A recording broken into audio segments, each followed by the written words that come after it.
안녕하세요. 저는 올해 54세 남자이며 오래 다니던 직장을 그만두고 한적한 시골 마을에서 이장으로 살아가고 있습니다. 한적한 시골이긴 하지만 워낙에 대도시랑 거리가 가까워서 살아가는데 전혀 불편함은 없습니다. 저는 대도시에서 15년 정도 직장 생활을 했습니다. 사랑하는 여자를 만나서 결혼도 했지만 그녀는 오랜 암투병으로 세상을 떠나갔죠. 제 아내는 위암이었습니다. 위에 커다란 암덩어리가 있다는 말을 들었을 때 세상이 무너지는 것만 같았고, 그런 그녀를 어떻게든 살려보겠다고 노력했지만 결국에는 세상을 떠나갔습니다.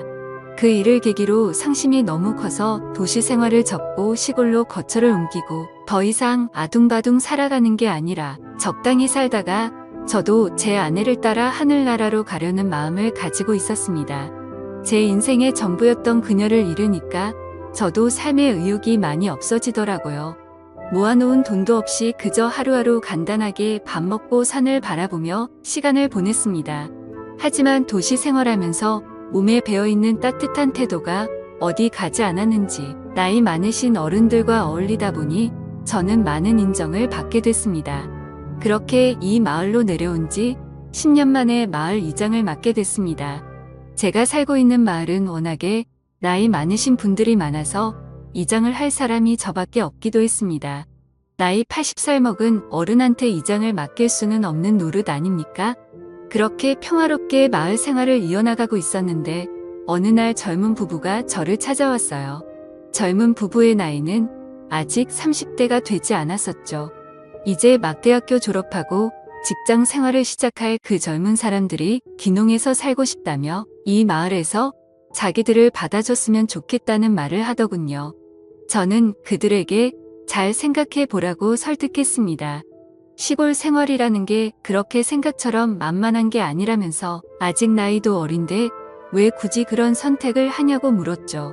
그러자 그들은 1년 전 마을 뒷산에 있는 계곡에 여름 휴가를 왔다가 인연이 된 커플인데 여기가 너무 좋기도 하고 농사를 꼭 지어 보고 싶다는 포부를 밝히더라고요.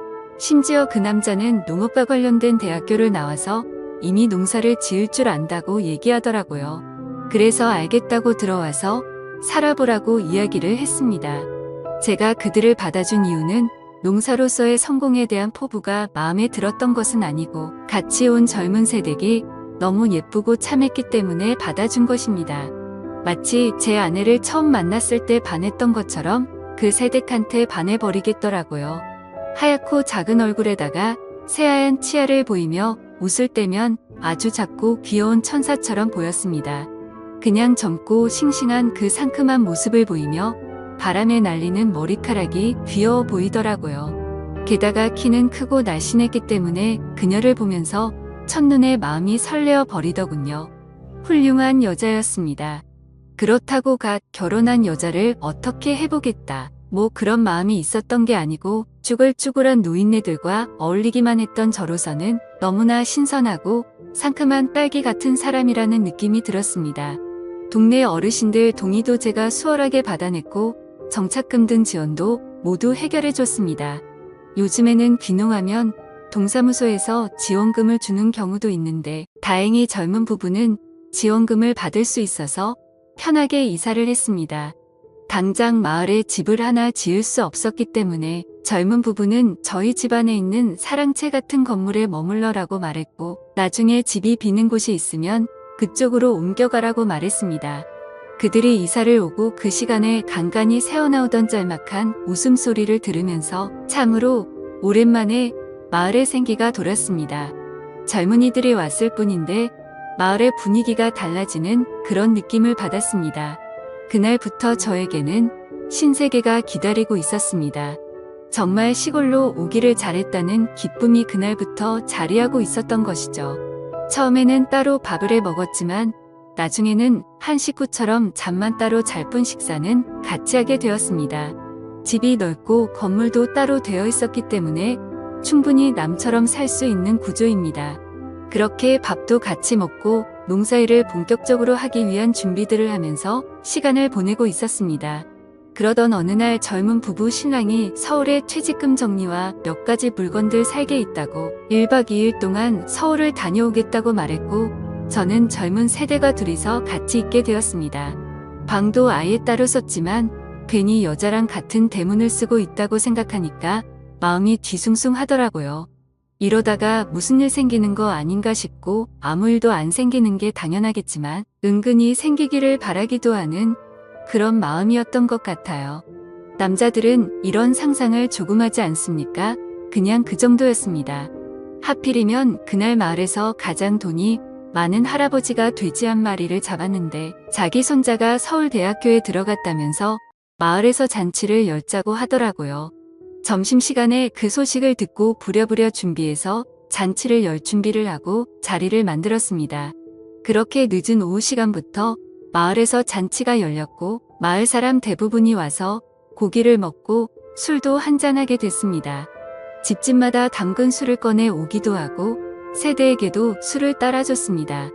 그렇게 즐겁게 먹고 마시면서 놀다가 저녁에 해가 떨어지면서 잔치는 마무리되었고 세대가 함께 집으로 돌아오는 길에 세대기 술이 모자라다면서 한 잔 더 하고 싶다는 말을 하더라고요. 집에 술 사둔 게 있으니까 한 잔 더 하겠냐고 물었고 그녀는 좋다고 하더군요. 그렇게 그녀와 함께 2차로 술을 마시기 시작했는데 술 기운이 돈 세대기 저에게 이런 말을 했어요. 혼자 사시면 너무 외로우실 텐데 재혼이라도 하는 게 어떠냐고 말이죠. 저는 그 말에 웃음으로 답을 했어요. 그러고는 제 아내와 관련된 이야기를 해줬습니다. 제 이야기를 들은 그녀는 갑자기 눈시울을 적시는 겁니다. 정말 아내분을 많이 사랑하셨다면서 울고 있는 그녀에게 어찌할 줄 몰라서 당황해하고 있는데 술을 한 잔 더 마시더니 이제는 대놓고 울음을 팍 쏟으면서 저희들에게 잘해주시고 감사했지만 혼자서 애쓰시는 모습이 정말 마음이 아프다면서 눈물을 흘리더라고요. 이거 어떻게 해야 할지 모르겠더군요. 아마도 그녀의 술버릇이 우는 게 아닌가 싶습니다. 별것도 아닌데 저렇게 눈물을 흘리는 게 좀 이상하다는 생각이 들었습니다. 술만 마시면 주변에 전화하는 사람도 있고 성격이 급박해지는 사람도 있지만 이 여자는 술만 마시면 우는 스타일이 틀림없다고 생각합니다. 저는 그녀의 눈물을 닦아주면서 예쁜 얼굴에 눈물을 흘리면 안 어울린다면서 볼에 흐르는 눈물을 닦아주었습니다. 그녀를 만지는데 정말 살결이 부드럽더라고요. 마치 갓 만든 찹쌀떡 같은 느낌이라고나 할까요? 눈물이 그렁그렁한 눈으로 저를 바라보더군요. 갑자기 이게 무슨 분위기인가 싶어서 가만히 있었는데 그때 세댁의 전화기가 울리기 시작했습니다. 그녀는 저에게 조용히 해달라는 신호를 보내고는 전화를 받아서 이제 자려고 누웠다는 말을 하더라고요. 전화 온 사람은 신랑이었는데 거짓말을 한 겁니다. 신랑한테 지금까지 아저씨랑 술 마시고 있다고 할 수는 없을 테니까요. 전화를 끊고 잠시 어색한 분위기를 세댁이 한마디로 전환시켰답니다. 아저씨 한 잔 더 주세요 하며 씩 웃는데 정말 심장이 마구 뛰더군요.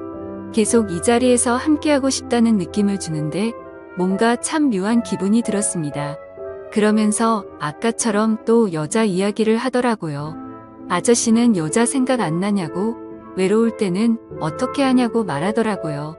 저는 그냥 별 생각 없이 지내고 있다고 대답했지만 그녀는 갑자기 아저씨가 참 좋다면서 또 해맑게 웃기만 하더라고요. 그러다가 갑자기 소파에 앉아서 조금만 쉬다가 다시 먹겠다는 말을 했는데 그렇게 가만히 있던 그녀는 결국에 그 자리에서 잠들고 말더군요. 마시던 술을 다 치우고 나서니 소파에 비스듬히 기대서 잠에 빠져 있는 세댁의 모습이 참으로 귀엽게 보였습니다. 그녀의 새하얀 얼굴에 파묻히고 싶다는 마음은 굴뚝 같았지만 그래도 저를 믿고 의지하고 있는 두 사람에게 그래서는 안 된다는 강한 이성이 저를 억눌러주고 있었습니다. 그러다 저도 소파에서 잠시 잠들었는데 말소리가 들려서 잠시 일어나 보니 세댁이 옆에서 전화를 하고 있더라고요. 저는 계속 자는 척을 했습니다. 같이 누워있는 이 모습이 뭔가 묘한 느낌이 들었고 갑자기 일어나서 자리를 옮기기도 망설여지더라고요. 그녀는 전화를 끊고 어느 순간부터 제게 다가오더라고요. 저는 그런 그녀의 손을 잡았습니다. 그때부터 저희 사이에는 정적이 흐르기 시작했고 누가 먼저랄 것도 없이 사고를 치고야 말았습니다. 그녀는 저에게 정말 아저씨가 맞냐고 왜 이렇게 건강하냐는 말을 하더라고요. 그래서 저는 새댁이 너무 예뻐서 이렇게 된 거라고 말했죠. 그렇게 같이 시간을 보내고 있는데 문득 그런 생각이 들더라고요. 새댁의 신랑이 오면 앞으로는 이런 순간이 앞으로 없을 거라고 생각하니까 갑자기 또 시무룩해지더군요.